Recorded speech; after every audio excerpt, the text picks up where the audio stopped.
Assalamualaikum besti-besti Love Indonesia kesayangan si akunya. Jumpa lagi di Viral for Justice dengan hashtag kita Dwi kewarganegaraan tidak boleh tidak berkeadilan. Indonesia si akunya lagi perjalanan mau acara ulang tahun Jawa Barat di Gedung Sate, sedang berada di WUS. Tapi mau ngingatin bahwa kemarin tanggal 18 Agustus itu sebetulnya adalah Hari Konstitusi Republik Indonesia, dan merujuk momentum 18 Agustus 1945 ketika Undang-Undang Dasar 1945 disahkan sebagai konstitusi negara. Momentum ini harus menjadi pengingat bahwa setiap terobosan kebijakan wajib berpijak pada konstitusi, kepentingan rakyat, dan kedaulatan negara. Dalam pidato kenegaraan 14 Agustus 2026, Presiden Prabowo Subianto menggagas Dwi kewarganegaraan terbatas untuk membuka ruang bagi diaspora, ilmuwan, atlet profesional, dan talenta strategis Indonesia di dunia agar bisa kontribusi bagi kemajuan bangsa. Saya sampaikan ke Dewan saran pemerintah Indonesia untuk kita izinkan dwi kewarganegaraan bagi talenta-talenta tertentu yang dibutuhkan oleh bangsa Indonesia.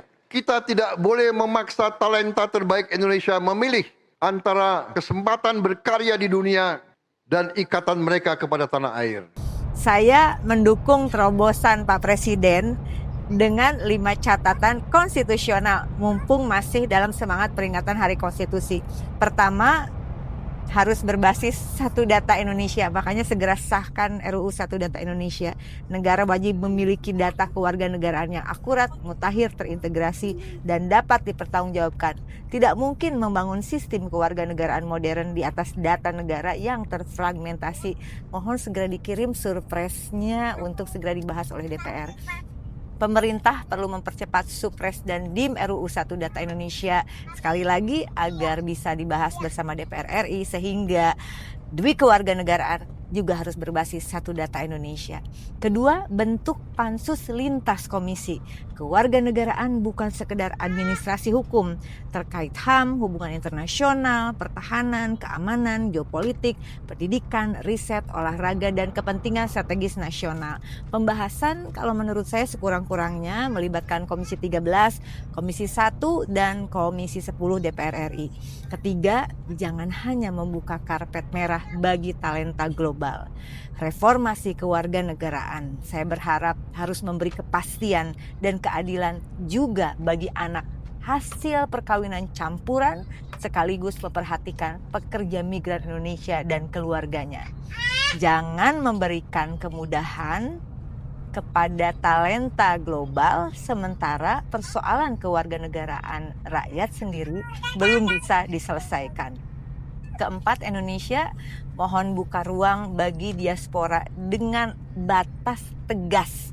Skema seperti Overseas Citizenship of Indonesia atau OCI dapat dikaji untuk memberikan kemudahan tinggal, bekerja, berinvestasi, melakukan riset, dan berkontribusi. Namun catatan pentingnya nih, hak politik, jabatan publik strategis, dan akses terhadap sektor strategis harus dibatasi secara jelas.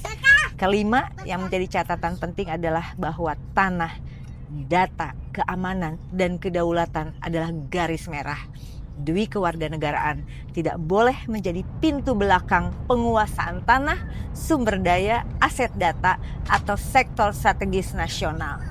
RUU Kewarganegaraan, revisinya Undang-Undang Kewarganegaraan, menurut saya wajib memuat security safeguards, verifikasi, pengawasan, evaluasi, serta mekanisme kehilangan atau pencabutan status berdasarkan hukum terhadap tindakan yang terbukti mengancam keamanan dan kedaulatan negara. Indonesia, semangat 18 Agustus 1945 Hari Konstitusi mengingatkan, Indonesia adalah negara hukum. Keberanian melakukan terobosan harus berjalan bersama keteguhan menjaga konstitusi. Pintu Indonesia boleh dibuka bagi talenta dunia, tetapi kewarganegaraan bukan komoditas. Sekarang sampai puluhan juta, ya Allah. Tanah, data, keamanan, dan kedaulatan Indonesia tidak boleh ditawar. Konstitusi bukan penghambat terobosan. Setuju? Konstitusi adalah kompas agar setiap terobosan tetap berpihak kepada rakyat dan menjaga negara kesatuan Republik Indonesia. Terus kawal revisi Undang-Undang Kewarganegaraan, sahkan kewarganegaraan yang berkeadilan, terus bersuara never give up, fortes fortuna iuvan, keberuntungan milik pemberani. Salam sopan Indonesia. Assalamualaikum warahmatullahi wabarakatuh.